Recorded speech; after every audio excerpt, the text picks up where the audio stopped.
In the day's other headlines, the congressional investigation into files related to Jeffrey Epstein is widening. The Republican-led House Oversight Committee has voted to subpoena Attorney General Pam Bondi for what the NewsHour has learned would be a closed-door tape deposition. 5 Republicans voted with Democrats in favor of the measure. Bondi will be the highest-ranking sitting official to appear before the panel. She had already fielded Epstein-related questions during a combative appearance before a separate committee last month. It comes soon after lawmakers requested interviews with 7 other people, including the billionaires Bill Gates and Leon Black. Separately, the Justice Department says that tens of thousands of Epstein files that were recently taken down will be reposted soon, telling the NewsHour, quote, more than 47,000 files were offline for further review and should be ready for reproduction by the end of the week. Minnesota's governor and attorney general told lawmakers today that the Trump administration's immigration crackdown hurt their state's efforts at fighting fraud.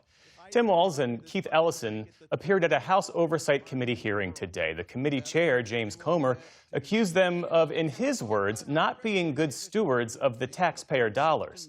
They, in turn, tried to put the hearing's focus on the surge of federal agents to Minnesota in recent months, calling it political retribution at an unparalleled scale. I'm with you. I want your help on fraud. Why would I not want money to go to the programs I care deeply about, feeding people, clothing people, housing people? But what ICE did disrupted everything that we were doing. It disrupted our federal partners. That testimony comes as Homeland Security Secretary Kristi Noem faced a second day of questioning over her oversight of the administration's immigration crackdown, including in Minnesota. Republican Committee Chair Jim Jordan praised what he called her amazing record on immigration, while Democrat Jamie Raskin accused her of a smear campaign against Alex Preddy and Renee Good, 2 Minnesota residents killed by federal agents whom Noem had claimed had links to domestic terrorism. The U.S. says it launched a joint military operation with Ecuador targeting organized crime groups in the country. U.S. Southern Command posted this video alongside the announcement, saying it's focused on combating narco-terrorism, though further details about the mission are still unknown.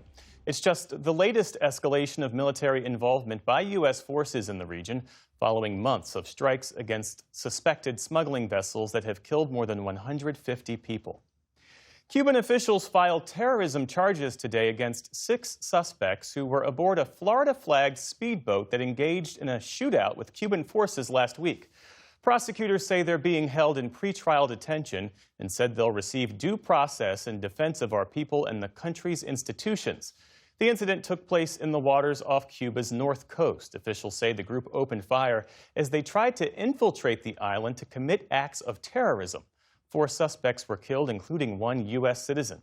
Last week, authorities unveiled items they say were seized from the boat, including a dozen high-powered weapons. On Wall Street today, stocks rebounded as a bit of calm returned to the markets. The Dow Jones Industrial Average added nearly 240 points on the day. The Nasdaq saw a jump of nearly 300 points. The S&P 500 also posted a decent gain.